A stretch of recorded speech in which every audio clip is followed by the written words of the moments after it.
Welcome to Nasdaq Trade Talks. I'm Jill Malandrino, global markets reporter at Nasdaq, with a special edition of the daily Nasdaq 100 Index update, as we are coming to you live from the ETF Synapse 2019, brought to you by our ETF team at Nasdaq, as well as CFA Society of New York, where we're talking about the most important trends taking place in the ETF industry. Back to the Nasdaq 100 Index, where a lot of ETFs, like the Invesco QQQs, are indexed off of one of the most popular ETF trading vehicles out there to track the performance of the Nasdaq 100 Index, which is comprised of 100 of the top non-financial domestic and international Nasdaq composite companies that are the most innovative, listed right at the Nasdaq Stock Exchange. Let's take a look at our chart for the day. We can see we're virtually flat on the day, having dipped a bit lower, pairing off those losses again on U.S.-China trade deal headlines. That's really been what's been moving the market and stocks all week.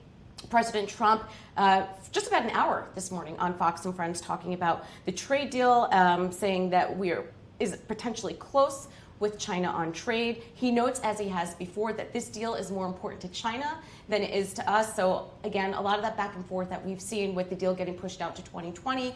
Now it's back to being back on track. So we expect that, especially going to the trading week ahead, where we will be off on Thursday in observance of Thanksgiving, as well as the U.S. equity markets closing early at 1 p.m.